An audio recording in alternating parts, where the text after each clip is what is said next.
Hey folks, welcome into the News 12 Now Desk. Thanks for joining us here. It is just after 8 o'clock here on our Wednesday, May 24th. Hope everybody's having a great start to the day. It's a little bit nicer this morning than we've seen the last couple mornings, at least rain-wise. It's dry at least today, although it is a little bit cooler. Before we get started, want to make sure I mention the new YouTube channel that we've started up here. Want to show you guys that real fast. Here it is. If you just search WRDW News 12 on YouTube, here's the channel. You can subscribe right over here. And then if you click watch live, once this commercial ends, you will see that we are live for our top headlines right now. So there's a little chat feature over here, and then here we go.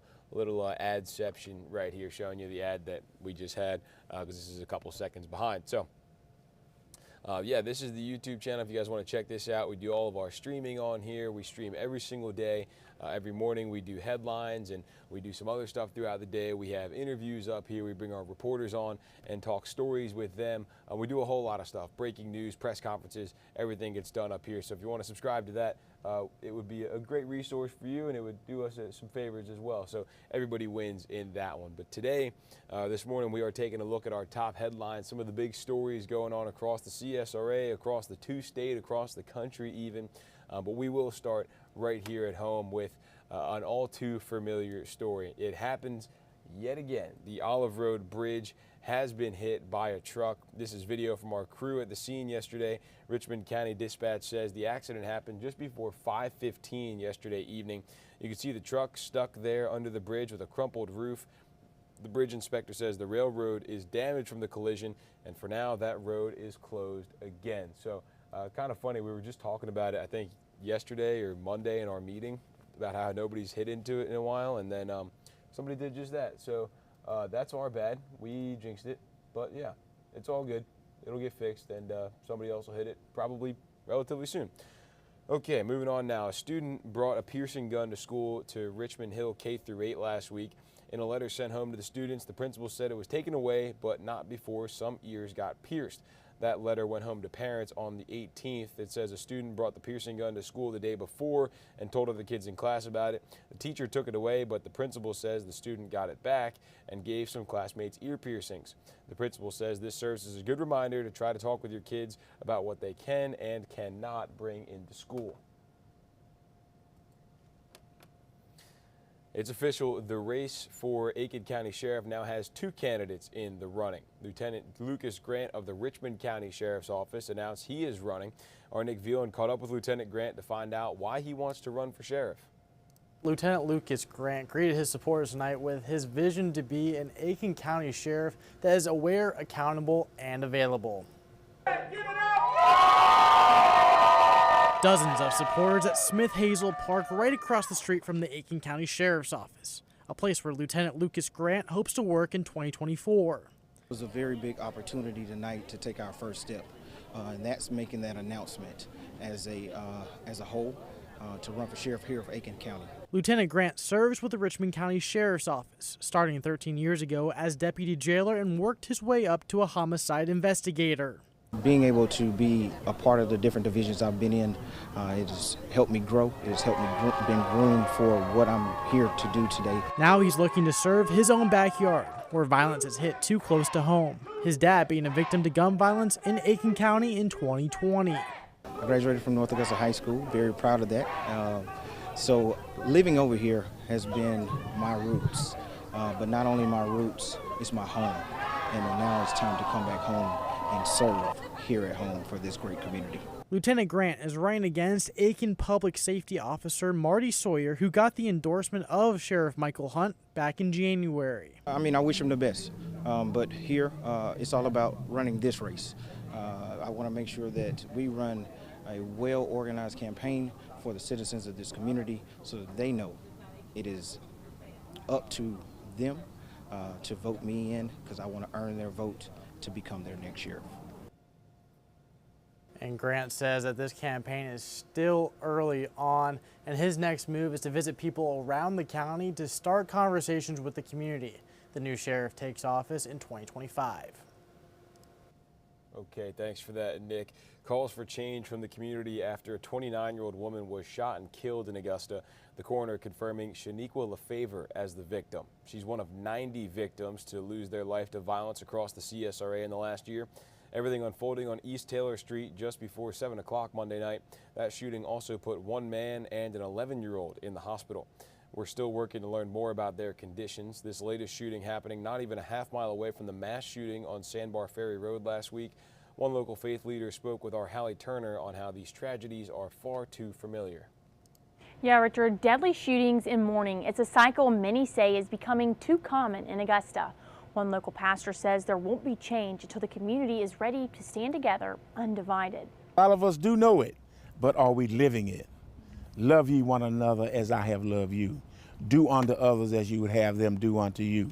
Am I my brother's keeper? As blue and white lights filled East Taylor Street Monday night, those who called Delta Manor home watched from their porches. Deputies say it was a call to gunshots with several victims. When they got there, they found 29-year-old Shaniqua LaFavor dead and sent a male and an 11-year-old child to the hospital in critical condition. Deputies have not confirmed if the victims are related. Reverend Fryer says actions like this continue to rip apart the Garden City. Flowers are wilting. People are not together.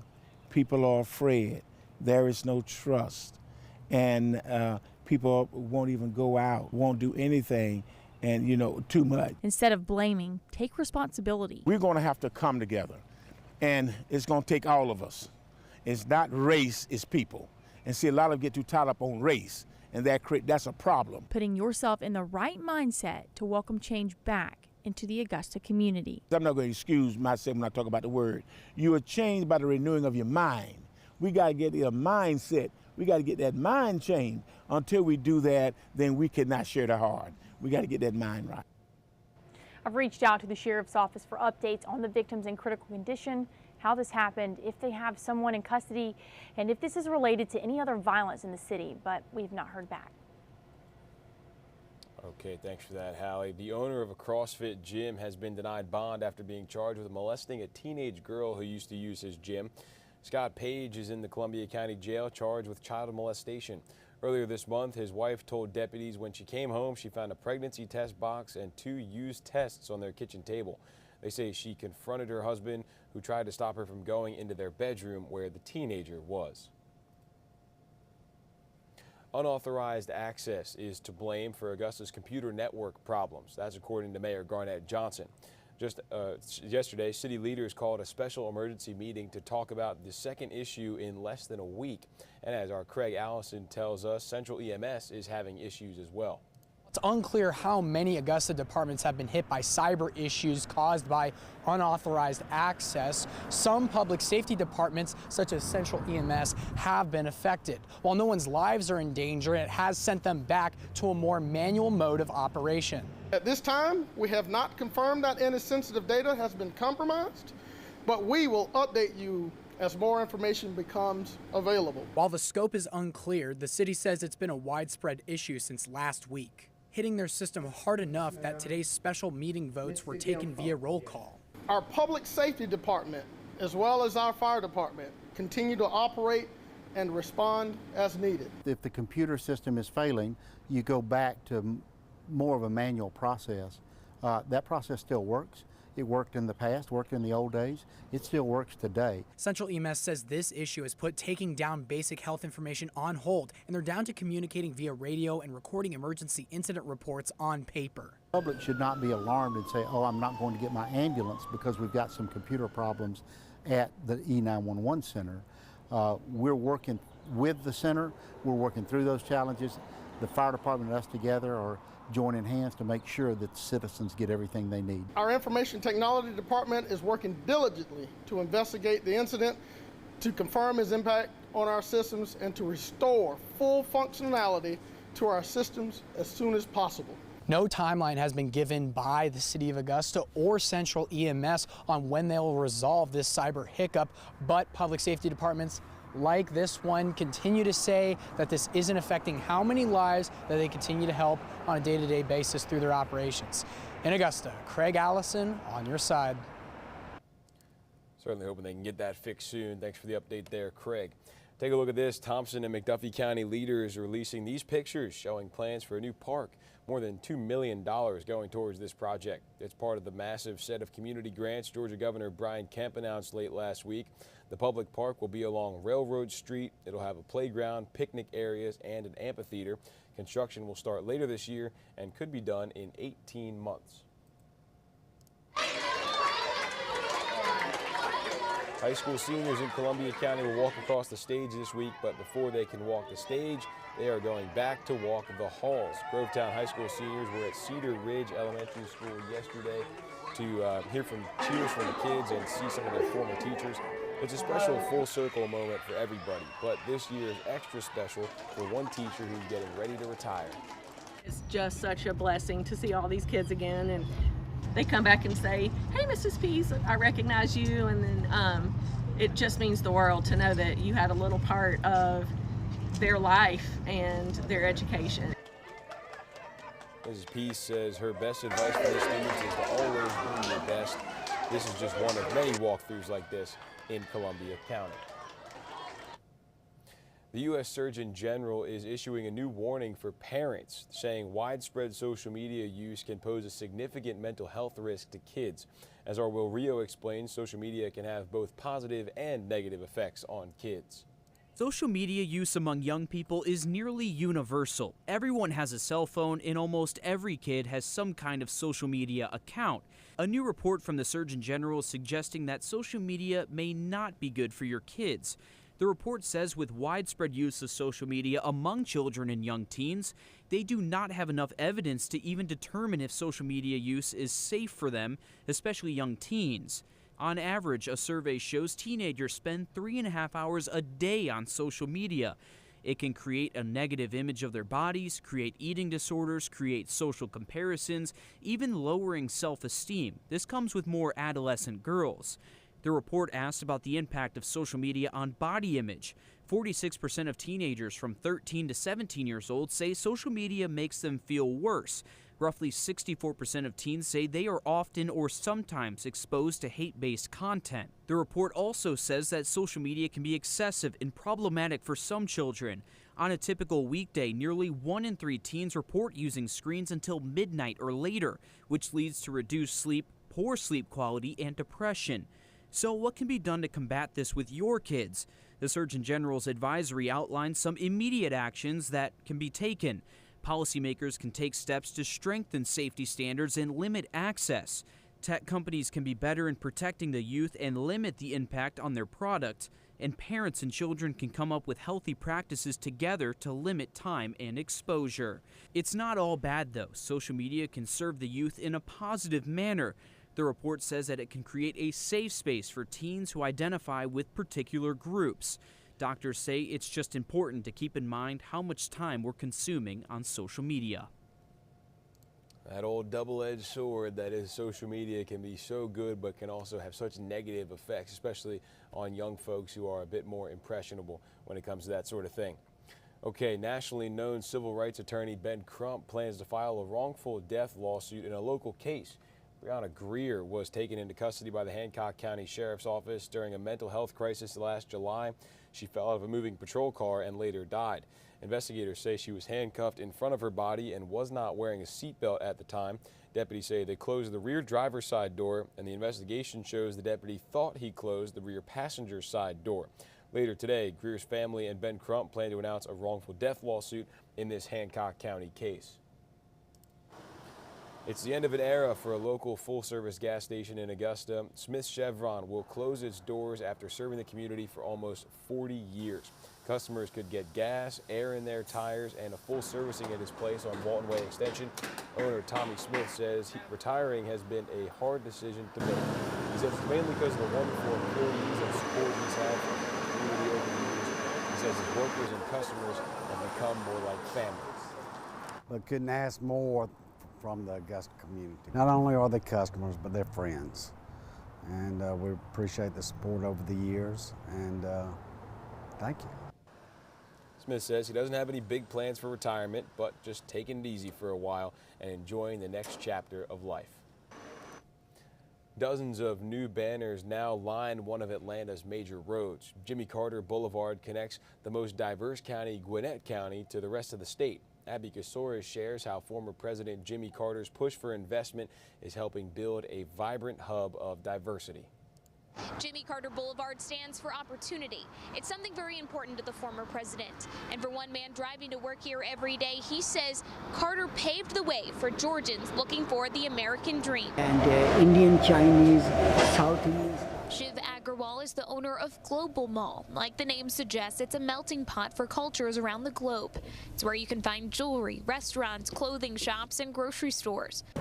Agrawal came to America from India with nothing in his pocket, working odd jobs to save up enough money to turn the dilapidated building into a focal point in the community.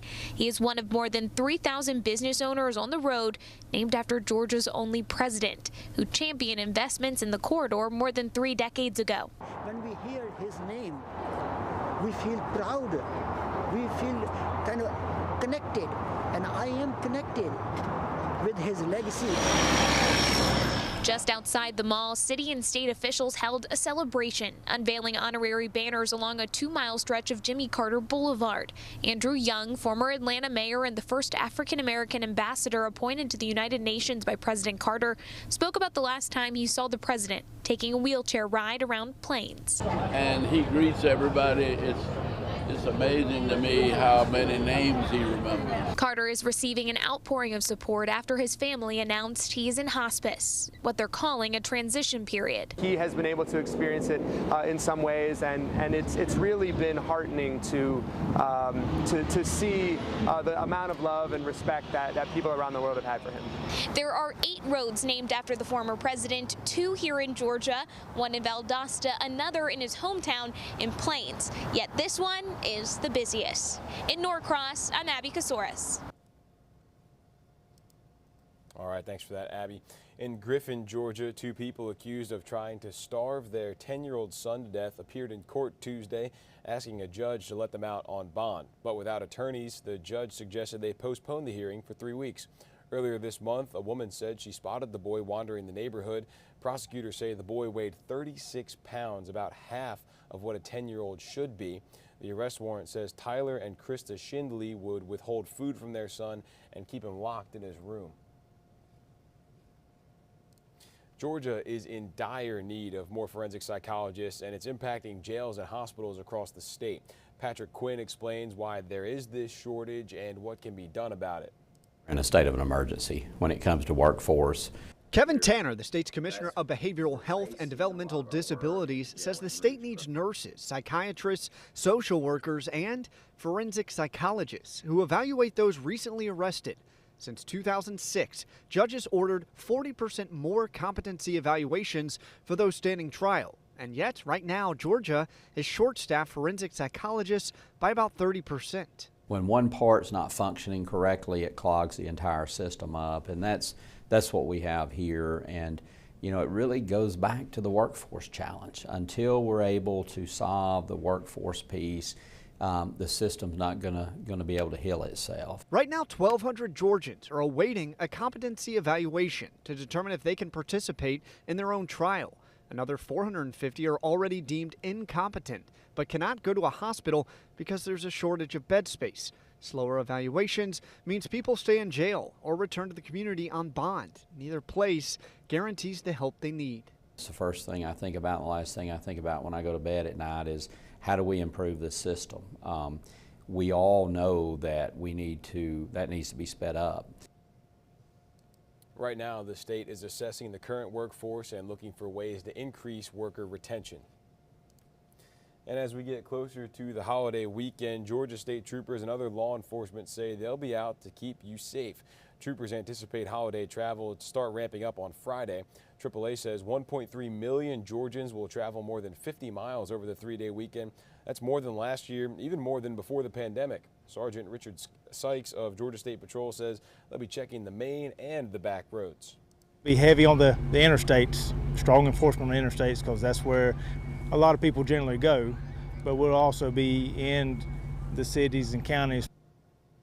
Sergeant Sykes says Friday traffic includes people speeding to get to their destination and others who have already started drinking.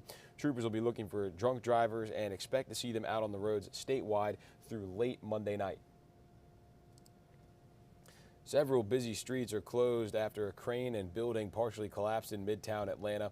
At least 4 construction workers were minorly injured when a component of a crane came off, damaging 2 floors of a 26-story building under construction. OSHA is there investigating the incident. Our sister station in Atlanta did find the company heading the project has faced violations in the past, just not at this site. A ban on most abortions in South Carolina after around 6 weeks is heading to Governor McMaster's desk. Senators approved that bill on Tuesday, making it the first time the Republican-dominated legislature has come to an agreement on abortion restrictions since the Supreme Court overturned Roe v. Wade last June. State House reporter Mary Green has more for us. It's a victory from where we were, before this. The majority of the people in South Carolina do not want what we passed today. The bill bans most abortions in South Carolina after about 6 weeks, the time before opponents argue many women know they're pregnant. It allows limited exceptions to save the mother's life for sexual assault victims and when the fetus has a fatal anomaly that would prevent it from surviving outside the womb. An attempt Tuesday to allow abortions before 12 weeks into a pregnancy failed to get enough support. I don't think it addresses the significant number of abortions that we have because so many of them, almost all of them, are performed earlier than 12 weeks. Abortion is currently legal in South Carolina before about 20 weeks into a pregnancy, one of the least restrictive laws in the Southeast. DHEC data from the last several months shows the number of out-of-state patients getting abortions in South Carolina has skyrocketed from this time last year. It's something that is going to make South Carolina not the abortion destination state of the Southeast, and I think that's important. When the House of Representatives approved this same bill last week, it made numerous changes to what senators had passed earlier this year. Some senators said those changes were too much to earn their support. My feelings have changed now because they gave me too long to think about it. They let me read too much stuff. They let me, I've been given so much information now. I've had the opportunity to go read and go Google and go, talk to people. All 5 of the state's female senators voted against the new version of the bill, including 3 Republicans. But ultimately, it had enough Republican support to just barely overcome a filibuster attempt, and then to later send the bill to the governor. In a statement after the vote, Governor Henry McMaster said, quote, "Our state is one step closer to protecting more innocent lives. I look forward to signing this bill into law as soon as possible." This bill is similar to the 6-week ban the state Supreme Court struck down as unconstitutional in January. So once the governor signs it, there is all but certainly going to be another lawsuit filed to challenge the legality of this one as well. Reporting from the State House, I'm Mary Green. In a statement, Planned Parenthood confirms it plans to sue over the abortion ban once it becomes law, saying to state leaders, "See you in court." And with the regular session wrapping up for the year, almost 90 bills became law in South Carolina. For the General Assembly, they passed 87 bills, and more than 70 of them have been sent to the governor's desk. Just last week, Governor McMaster signed 36 bills into law. One of the bills involves splitting up DHEC. The governor also signed a shield law, allowing the state to protect the identities of any company who provides drugs needed for lethal injection. Another big piece of legislation signed into law allows teachers and school employees to take 6 weeks of paid parental leave after the birth of a child. A judge says convicted killer Alec Murdaugh will be deposed for the wrongful death lawsuit filed by Mallory Beach's family. That means lawyers from both sides will get to ask Murdaugh questions about the boat crash that killed Beach and what role he may have played in it. The lawsuit claims Murdaugh's younger son, Paul, was able to buy alcohol from a Parker store illegally before the deadly crash. It's not something us Southerners like to hear, or I don't know if I consider myself full Southerner, but you know what I'm saying. But experts say this year's mosquito season could be pretty bad. Zach Perletsky spoke with an expert from the University of South Carolina on why that may be. As the temperatures are starting to rise, I hate humidity. So do the number of a certain flying pest. I hate mosquitoes. Assistant Professor of Epidemiology at USC, Dr. Melissa Nolan, says there's a reason mosquitoes love the South. One of their biggest concerns is drying out, and so they need a really humid environment. And as we all know, South Carolina is highly humid. Mosquitoes are typically found near standing water, and while they can be annoying, I hate them. When they start biting, I go in the house. Dread mosquito season, just because I tend to have apparently sweet blood. Mosquito-borne diseases such as West Nile, Zika, and La Crosse virus are what Nolan looks out for. We always see the summer months being when we see more concern for mosquito-borne diseases. Of the 60-plus species in South Carolina, there are a few that stand out among the rest, including the Asian tiger mosquito, the invasive species that has been found in larger numbers in the Palmetto State over the last few years. Having it here, we somewhat expect it to be here, but it's kind of flourished recently, if you will. The black and white colored mosquito is typically found around clean water and can transmit Zika or dengue virus, but Nolan says that is not very likely. There's actually another mosquito that I would be more concerned about here in our state. That's the southern house mosquito, which is more brownish in color and can pass West Nile virus to humans. Dr. Nolan says if you find yourself with a mosquito bite, don't scratch it. We always recommend washing the area with soap and water. That's a great way if there is any kind of pathogen on the surface of your skin to wash that away. And then otherwise, just any of the over-the-counter creams are great.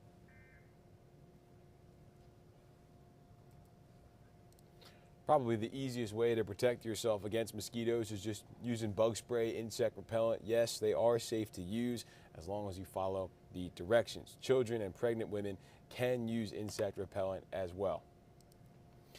Everybody should be able to enjoy the beach no matter what the disability may be. That's the message that a Myrtle Beach nonprofit is pushing as they work to bring special wheelchairs to the beaches. Traditional wheelchairs don't stand up well in the sand, so special treads are required. And this isn't just important for those who live in the area, but also for those considering booking a trip there. People look online to find where they can go on vacation, if it's accessible or not, if the hotel's accessible, if the houses are accessible, and that's where they're going to go. It's something that if you make people feel welcome, they're going to come. The city of Myrtle Beach plans to supply lock boxes for these special wheelchairs, so anybody who wants to use it would simply call a number and get a code. Saving the lives of veterans one dog at a time. That's the motto of a South Carolina nonprofit called Joint Task Force Canine. Ali Espinoza spoke with the creator of this nonprofit, a 20-year veteran who says this started after his dog saved his life. He keeps me from having the deep, dark thoughts. He keeps me pointed in direction. After 18 and a half years serving as military police and special forces, Keith Holland retired and moved to the Grand Strand looking for a new start. And I just wasn't in a good place. I graduated barely because just all my issues that I was having. I tried working for different places. I couldn't work nowhere. Around that time is when Holland says he was gifted his dog Quill and started his nonprofit Joint Task Force Canines. There are battle buddies. Like when I left the service, I'd been in 7 different combat deployments, and I didn't have my battle buddy no more when I came home. Holland personally trains and gives dogs to veterans all across the country who deal with post-traumatic stress disorder. He says he trains the dogs himself to sense cortisol, a stress hormone, levels in their partner to actually prevent an attack from happening. Everything he does, he says, is done through the support of community donations. I met Keith several years ago when he was with another nonprofit that I worked with, and then he branched off to do his own, and so I kind of researched that and saw that more of what we were funding really went towards the dogs and the veteran to get them together. Holland says it's all about giving veterans like him peace of mind, which he found through his dog. Our main mission is to prevent suicide. You know, he did save my life. We're saving other lives. The guys and gals that receive our dogs will tell you that their lives are being saved. Great thing they're doing there, helping out vets who have given so much. Something so simple as a dog can really change somebody's life. Okay, let's move on to some national news here. Talks between the White House and House Republicans continue as the two sides try to reach a deal that would raise the nation's debt limit to avoid default. Nicole Skanga has the latest from Capitol Hill. We're just going to work. That's all. We don't have anything else. White House negotiators arrived on Capitol Hill to resume debt limit talks, but the two sides still appear far apart. We're concerned that Republicans are not only moving the goalposts, but continue to hold out to the most extreme elements of their proposals. We're still far apart until this administration is willing to recognize that they are having record spending, record deficits, and record taxes. Then we're not going to be able to come together. The White House is offering to keep government spending at current levels for the next 2 years. Let me be very clear. We are not putting anything on the floor that doesn't spend less than we spent this year. Republicans want to cut spending even more and keep those lower levels for at least the next 6 years. The only exception, defense spending, which they want to increase.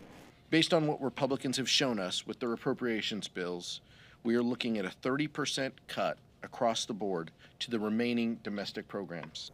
If a deal is reached, the House must have the bill a full 72 hours before a vote.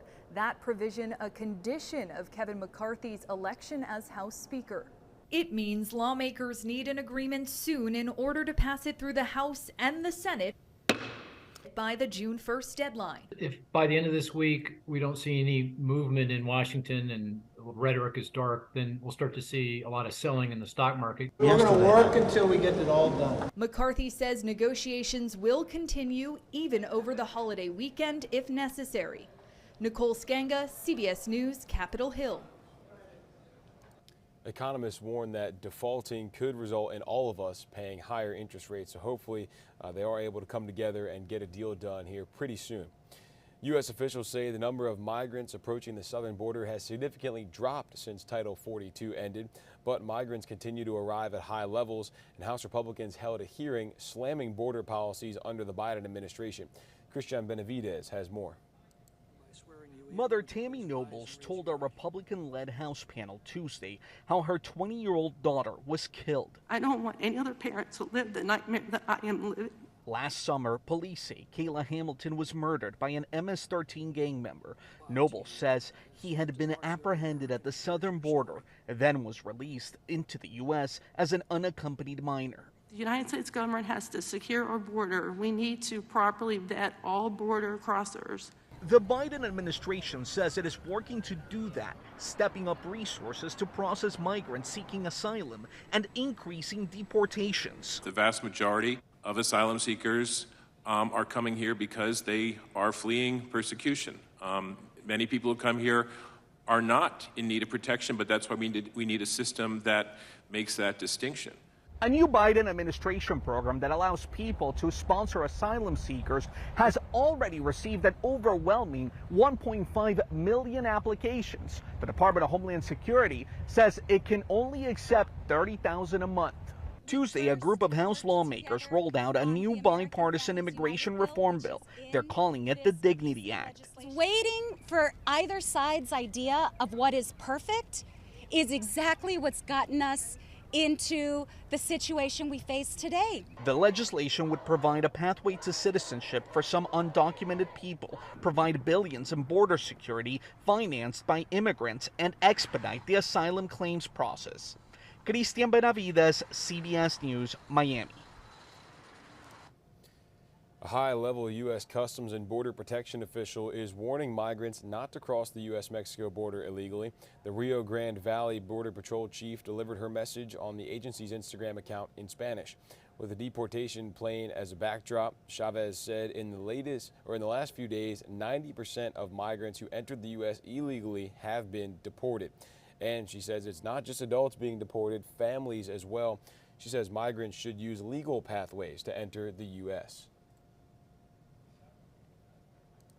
Investigators say it appears a man intentionally crashed a rental truck into a barricade about 100 yards from the White House fence last night, or Monday night rather. Nicole D'Antonio has the latest. A 19-year-old Missouri man accused of crashing a rental truck into a security barrier across from the White House appeared in court on Tuesday. The Secret Service said the truck smashed into the barrier near the north side of Lafayette Square shortly before 10 p.m. Monday. A court filing said the suspect backed up and hit the barriers a second time. It looks like all of the law enforcement agencies that work in that area hand in hand did exactly what they were supposed to do. The barriers prevented the individual from getting into the park area. Officials say the suspect was carrying a Nazi flag. Court documents reveal he later told Secret Service agents that he flew one way into Washington from St. Louis, rented the truck at Dulles International Airport, and drove directly to the White House. The suspect said his goal was to get to the White House, seize power, and be put in charge of the nation. He said he would, quote, kill the president if that's what he had to do. The White House says President Biden was briefed Tuesday morning on the situation by the U.S. Secret Service and the park police. He's relieved that no one was injured last night and grateful to the agents and the law enforcement officer who responded so quickly. The suspect's attorneys said there's no evidence that his actions were intentional. The judge disagreed, pointing out that he hit the barricade more than one time. Nicole D'Antonio, CBS News, Washington. The suspect appeared in court on one count of depredation of U.S. property in excess of $1,000. The U.S. Park Police said he was arrested on other charges. Another court hearing is set for today. Well, it's like a bit of a scene out of a horror film here. You go to the bathroom and there is a scary hissing creature down there in the toilet. That's exactly what happened to a man in Florida, of course. And as Franklin White reports, he has the pictures to prove it. I thought I was in Jurassic Park or something. For 58-year-old John Riddle, this particular trip to his restroom left him freaked out. He was splashing and hissing at me. And frightened. I was scared. I'm not a reptile fan. The iguana was right here. It happened Friday at his Hollywood home off North Hills Drive when he noticed the bathroom door off his pool deck was still open. So when he went to close it, he saw this sitting in his toilet. That's when it turned around and opened its mouth. And that's all I needed to see to like back off for a minute and figure out what was going on. He says the iguana then went deeper into the toilet. And while trying his best to stay calm and figure out what to do next, he grabbed a nearby baby gate to keep it from sneaking out and running into his bedroom. I came back probably a little bit less than an hour later, and there he was again, splashing around. This is my chance. And I was trying to work up the nerve to grab him and throw him out. But before I did that, he crawled out and crawled like behind the toilet. And that's when I grabbed the strainer and shooed him out. It then dove into his pool and eventually ran into the backyard. John believes the iguana got in when he left the door open while walking his dogs. A lesson he says he has definitely learned. It's a story to tell for sure. Hopefully we can avoid any instances in the future. I didn't know iguanas liked water like that. I mean, that thing was at the bottom of his pool. It crawled down into the pipes in his toilet. I didn't know they could hold their breath that long, I guess. I don't know.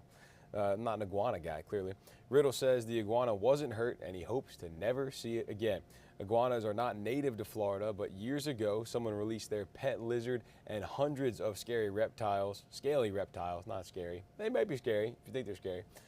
They're thriving in the Sunshine State's warm climate. So that's why you see so many iguanas down there in Florida. But yeah, definitely a freaky thing. Thankfully, he wasn't trying to use the bathroom. That would have made it even worse. He just went in to close the door and saw that in there. Either way, still kind of freaky. Okay, a fiery crash on a Missouri interstate left one person dead. One woman saw the accident watching as her husband's truck went up in flames right there in front of her. As Alexis Zotos reports, the woman did not hesitate. Oh, that's like 3 cars. The early morning crash caught on camera by another driver. 3 cars fully engulfed in flames. I'm just glad I'm not a widow after being married for a year and a half. Melissa Travis Cruz was driving behind her husband and his brother when they crashed into a car stopped with no lights on Interstate 70 near Grand. Once you get up the hill, you don't know what's there until you're there. In just seconds on this stretch of interstate around 4:30 Sunday morning, this wife jumped into action. My husband hit the car and flames just flew. And I screamed his name in my car because I was behind him watching everything. I remember like the jerking feeling, and instantly I knew I had to get out of the truck to get to my husband. But the fire quickly spread to her husband's car. His engine is burning bad, to the point it's grass all on the side burning. I gotta figure out how to get to him. Her only thought on her husband, Jeremy. And I'm like, come on, baby, you gotta get out of this truck, it's on fire. And first thing he says, he's like, I'm gone. He's like, I'm gone. He thought he was dead. I'm like, no, you okay? You okay? You gotta get out this truck. Video shows the frightening scene. You can hear parts exploding. I got him like a potato sack. I'm trying to pull him back. And I'm trying to go as far as I can to get away from this fire. EMS arrived and there were others who stopped to help. Still dressed in the same clothes, speckled with her husband's blood, she's trying to process it all. Her husband and his brother have a road to recovery, but they're alive. My husband has to have hip surgery, and he has a few broken ribs. St. Louis police are investigating the crash. The man in the first car that was stopped on the interstate died on scene. Just unbelievable. You see the video. It's a miracle that anybody survived. And you have to think it would have been a whole lot worse had she not been right there and immediately jumped into action to save her husband's life. So an incredible show of bravery and love right there. Okay, let's move along here. 42% of Americans plan to take a vacation this summer involving a flight or a hotel. I know I am one of them. With the burden of inflation looming, consumer investigator Rachel DePompa has ways to save money in this Watching Your Wallet. Summer travelers say they'll spend an average of $3,293 on their flights and hotels this summer, according to a new study from NerdWallet. Sally French is a travel expert with NerdWallet. She says 92% of travelers say they're also doing something to adjust their travel plans this summer and find ways to save. If you're basing this year's vacation budget off of past year's vacation budget, it's not going to go as far. NerdWallet tracks inflation data across all sorts of categories, and travel prices are up higher than pretty much any other category. French says hotel room prices are up 8% year over year, and that's a record high. To fight back, she says, be flexible. If you are able to adjust your travel days away from weekends or not near one of the major summer holidays, that could save you quite a bit of money. Based on past years, it's looking like the Friday before Memorial Day is going to be one of the biggest days to travel. In 2021 and 2022, the Friday before Memorial Day was the busiest travel day of that entire week ahead of Memorial Day. And in fact, in 2019, the Friday before Memorial Day was the third busiest day of the entire year. Her best advice, leave on the Thursday before if possible to cut down on crowds and even the cost. She also says have a plan to pay off any debt you rack up on your trip. If you can afford to pay off your credit card in full, that will help you avoid interest. Interest makes your already expensive vacation that much more expensive. With this Watching Your Wallet, I'm Rachel DePompa. Okay, thanks for that, Rachel. Some good tips there. And if you are traveling this weekend for Memorial Day, expect traffic jams and higher gas prices. All that can turn a long weekend into a miserable journey. Our consumer tech reporter Jamie Tucker says some tech gadgets and tricks can help make your trip more enjoyable and less stressful. If you're not using Waze as a GPS, you're traveling wrong. Yes, Apple Maps is convenient for iPhone users and it's constantly getting better, but Waze has far more people using it every time they hit the road, updating traffic, hazards, and police presence. Now, Waze isn't totally hands-free, and you can't make it the default GPS app on the iPhone. If you ask Siri to directions to Denver, Colorado, it'll open Apple Maps, and even if you've deleted Apple Maps, you'll be prompted to install it. But you can ask Siri to launch Waze and get directions to Walt Disney World. Gas prices jump over summer holidays, so to find the best price while you're tooling down the highway, the app Gas Buddy is the most dependable way to find gas prices. It's widely used by other travelers, and prices are generally updated daily, if not hourly. If your internet connection gets super slow on the highway, here's a trick. Turn on airplane mode for 3 seconds or so and then turn it off again. This forces the phone to search for the nearest cell tower. Ever wonder why your phone doesn't charge very fast in the car, if at all? The USB ports in most cars are made for listening to music or connecting CarPlay. I'll pick up one of these chargers that plugs into a cigarette lighter. These provide 4 to 6 amps and can charge a phone 10 times faster than a USB port. Use a brand name charger and cable. The cheapos you see in gas stations are not reliable or fast and can overheat. And the cigarette lighter is not always easy to find these days. This one is way under the seat in the floorboard on the passenger side. See that? While you're at it, get a very long charging cable, a good one for the people in the back seat. That's What the Tech. I'm Jamie Tucker. AAA says the worst time to hit the road this weekend is Thursday and Friday afternoon between 3 and 6, and then again on Monday afternoon because, of course, everybody's going to be coming back. All right, let's move on to sports now. Local high school golfers are taking home some hardware as state champions. Dan Booth has your sports. The GHSA State Golf Championships are in the books, and many of our local high school golfers were scattered across the Peach State, representing their schools and their communities. Now, we've had a lot of state champions around these parts this year, and the Greenbrier girls golf team is bringing home another trophy. The Wolfpack topped the leaderboard 10 strokes clear of the rest of the field to win the Class 5A state championship.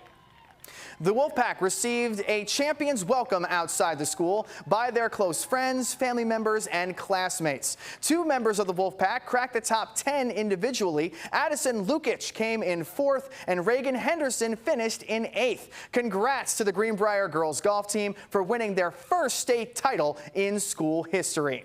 As for the Greenbrier boys team, the Wolfpack climbed their way up the leaderboard in the final round, making their way into the top 10, finishing in 6th place. The rainy course conditions played a role in many of these tournaments, but that didn't stop the Lakeside boys golf team from finishing in 4th place in the Class 6A state championships down at Jekyll Island. Junior Barrett Loftus finished as the individual runner-up, and freshman Hamilton Coleman finished inside the top 10 as well. In Class 1A Division II, the Aquinas boys golf team came in as the state runner-ups, only behind Lake Oconee Academy. Junior Charlie Hargrove came in 3rd place individually, and senior Clayton Shank wasn't too far behind in 7th. Okay, thanks for that, Dan. Yeah, Hamilton Coleman over there at Lakeside, definitely going to be a name to watch here in the coming years. He was a national finalist for drive, chip, and putt. I want to say he finished 4th in that, and then he was in the Vaughn Taylor Championship last year too, and I think he finished top 5 in that one as well, so he's got a great career ahead of him. Some of our local schools are seeing a bit of a revival in their athletic programs. Harlem High School, Augusta Christian, both bringing home state baseball championships in the last week. And those are year-long droughts that got ended, decade-long droughts for Harlem.